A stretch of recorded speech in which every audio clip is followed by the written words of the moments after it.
નમસ્કાર મિત્રો, આજે આપણે શ્રી શનિ ભગવાનની જન્મ જયંતિ વિશે વાત કરીશું.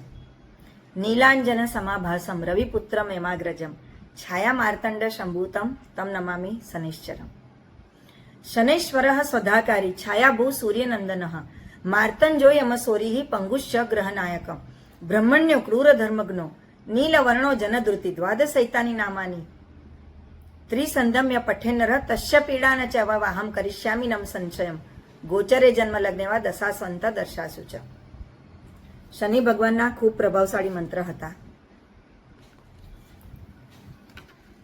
અહીં શનિ જયંતિ ભગવાન શનિદેવના જન્મોત્સવનું ધાર્મિક મહત્વ હું તમને જણાવીશ. શનિ જયંતિ શું છે? શનિ જયંતિ એ ભગવાન શનિદેવના જન્મદિવસની ઉજવણી છે. હિન્દુ ધર્મમાં શનિદેવને ન્યાયના દેવતા, કર્મ ફળદાતા અને નવગ્રહોમાંના એક તરીકે પૂજવામાં આવે છે. તેઓ વ્યક્તિના સારા અને ખરાબ કર્મોના આધારે શુભ કે અશુભ ફળ આપે છે. હિન્દુ કેલેન્ડર મુજબ દર વર્ષે જેઠ મહિનાની અમાસ, એટલે કે હવે જે અમાસ આવશે,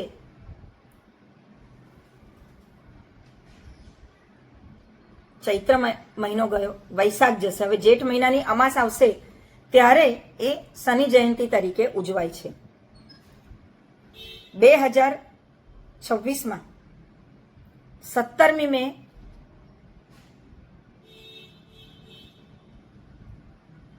શનિવારના દિવસે સવારે 5:11 વાગે એની તિથિ આરંભ થાય છે 16મી મે થી. ત્યારે શનિ જયંતિ ઉજવણી કરવામાં આવશે. મહત્વપૂર્ણ શું છે? આ દિવસ શનિવાર હોવાથી એનું મહત્વ ઘણું વધી જાય છે. હવે ધાર્મિક મહત્વ. શનિ જયંતિનું ધાર્મિક મહત્વ અનેક ગણ્યું છે. એવી માન્યતા છે કે આ દિવસે ભગવાન સૂર્ય અને માતા છાયાના પુત્ર તરીકે શનિદેવનો જન્મ થયો હતો. શનિદેવ વ્યક્તિના કર્મોનું યથાર્થ ફળ આપે છે. સારા કર્મ માટે સારું ને ખરાબ કર્મ માટે ખરાબ ફળ આપે. સાડાસાતી અને ઢૈયામાં રાહત. તો જે લોકો શનિની સાડાસાતી કે ઢૈયાના પ્રભાવ હેઠળ હોય એમણે માટે આ દિવસે કરવામાં આવતી પૂજા અને ઉપાયો અત્યંત લાભદાયી માનવામાં આવે છે. આ ઉપાયોથી જીવનના અવરોધો દૂર થાય છે, પાપોનો નાશ થાય. શનિદેવની પૂજા કરવાથી જાણતા અજાણતા કરેલા પાપ કર્મોના દોષમાંથી મુક્તિ મળે છે. શનિદેવને કેવી રીતે પ્રસન્ન કરવા, એમની પૂજા વિધિ કેવી રીતે કરવી? તો શનિ જયંતિના દિવસે ભક્તિભાવ પૂર્વક નીચે મુજબની વિધિ કરવામાં આવે કે ભાઈ સ્નાન, બ્રહ્મ મુહૂર્તમાં ઉઠીને સ્વચ્છ સ્નાન કરવું. વસ્ત્ર કાળા અથવા વાદળી રંગના, નીલાંજન ભૂરા વસ્ત્ર, વાદળી વસ્ત્રો પહેરવી. શનિદેવને કાળો રંગ અત્યંત પ્રિય છે, તે પણ પહેરો તો ચાલે. લોખંડની મૂર્તિ શનિયંત્ર જે શનિદેવનું પ્રતીક છે. તલનું તેલ અથવા સરસવનું તેલ, શનિદેવને તેલ ચડાવવાથી તેઓ ખૂબ પ્રસન્ન થાય છે. કાળા તલ એમને અર્પણ કરવા માટે. વાદળી અથવા કાળા ફૂલ, અપરાજિતાના ફૂલ એમને ખાસ પ્રિય હોય છે. શમીના પાન અથવા પીપળાના પાન એ શનિદેવને અર્પણ કરવા. પંચામૃતથી એમનો અભિષેક કરવો. કાળું કાપડ, અડદ, લોખંડ દાન કરવા માટે. મીઠાઈ ભોગ નૈવેદ્ય માટે. એમાં બુંદીના લાડુ અને સેવ હોય છે મોટા ભાગે. જો ઘરે સ્થાપના કરવી હોય તો કોઈ બ્રાહ્મણ એ સ્થાપના કરીને કરી શકે છે પૂજા, અથવા શનિ મંદિરમાં મોટા ભાગે લોકો શનિ મંદિરમાં જઈને એની પૂજા કરે. કારણ કે શનિદેવની આંખોમાં જોવાનું વર્જિત છે. એની આંખોમાં આપણે આંખો મેળવીને પૂજા નહીં કરવી કદીએ. શનિ મંદિરમાં શનિદેવની મૂર્તિ કે તસવીર હોય ત્યાં જઈને તલના તેલ અથવા સરસવના તેલથી એમનો અભિષેક કરવો. એમને કાળા તલ, વાદળી ફૂલ, શમીના પાન, સિંદૂર એટલે રોડી, અક્ષત અને મીઠાઈનો ભોગ ધરાવવો. કપૂર અને તેલનો દીવો કરી અગરબત્તી પ્રગટાવી અને મંત્રોચ્ચારથી એમની પૂજા કરવી, એમની આરતી કરવી. ખાસ ગરીબ અને જરૂરિયાતમંદોને કાળા કપડાં, અડદ, તલ, લોખંડ, જૂતા, છત્રી, તેલ વગેરેનું દાન કરવું. શનિ જયંતિના દિવસે એમના મંત્ર બોલીને ખાસ એમની પૂજા કરવામાં આવે છે. એમનો બીજ મંત્ર છે કે ઓમ પ્રામ પ્રેમ પ્રોમ સહ શનૈ નમઃ. એમનો સરળ મંત્ર શું છે? ઓમ શમ શનૈશ્ચરાય નમઃ, ઓમ શમ શનૈશ્ચરાય નમઃ, ઓમ શમ શનૈશ્ચરાય નમઃ.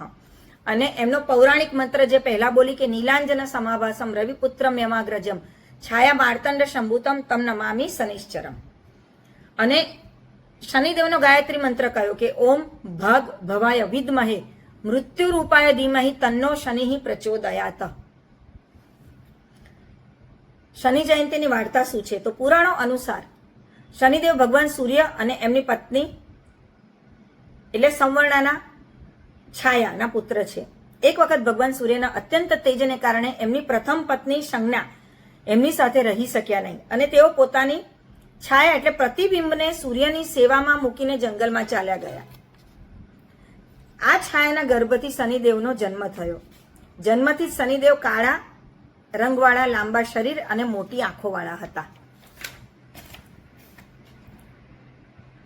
આ એમની કથા જયંતી એમનો જન્મની વાર્તા આપણે જાણી. હવે તેલ ચડાવવાનું શું મહત્વ છે? શનિવારે ખાસ કરીને અને શનિ જયંતીને શનિદેવને તેલ ચડાવવું ખૂબ જરૂરી માનવામાં આવે છે.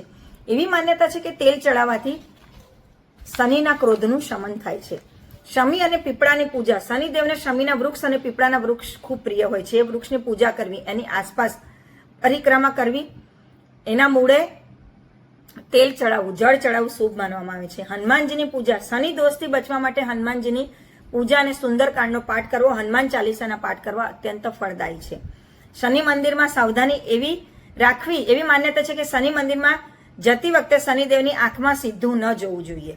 હંમેશા એમના ચરણને જોઈને અથવા આંખો બંધ રાખીને પૂજા કરવી. હવે એનું પાસું, એની માહિતી જોઈએ તો શનિ જયંતી શનિ અમાસ 17મી મે શનિવાર આવશે.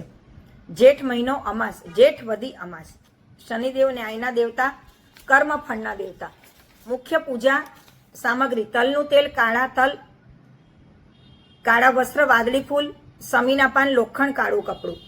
તેલથી અભિષેક, મંત્ર જાપ, શનિ ચાલીસાનો પાઠ કરવો. મુખ્ય મંત્ર ઓમ પ્રામ પ્રીમ પ્રોમ સહસનાય નમઃ, ઓમ શમ શનિશ્ચરાય નમઃ.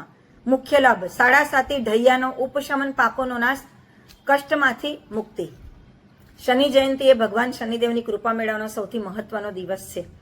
એ માત્ર શનિ દોષની શાંતિ માટે નહીં, પરંતુ જીવનમાં ન્યાય, શિસ્ત અને કર્મનો સાચો બોધ આપનાર પર્વ છે. આ દિવસે શ્રદ્ધાને નિયમપૂર્વક કરવામાં આવેલી પૂજા અને દાન વ્યક્તિના જીવનમાં સુખ અને શાંતિ અને સમૃદ્ધિ લાવે છે. તો આપણે પણ શનિદેવનું મહત્વ સમજીએ. આપણે પણ સાચું સારું કર્મ કરીએ, ખોટું કર્મ કરતા ગભરાઈએ અને સાચા ન્યાયના દેવતા શનિદેવની કૃપા અને આશીર્વાદ મેળવવા માટે આ શનિ જયંતીએ ચોક્કસથી એમની પૂજા કરીશું અને એમના મંત્રોચ્ચાર કરીશું અને એમને પ્રાર્થના કરીશું કે સર્વેનું શુભ અને સારું કરે અને એમની કૃપા દ્રષ્ટિ દરેક પર રાખે. ઓમ શમ શનિશ્ચરાય નમઃ. જય સિયારામ, જય હનુમાન. ફરી નવા વિડીયો સાથે મળીશું. મારા આ વિડીયોને પણ જરૂરથી લાઈક અને શેર કરજો. મારી ચેનલને જરૂરથી સબસ્ક્રાઈબ કરજો. ઓમ શમ શનિશ્ચરાય નમઃ.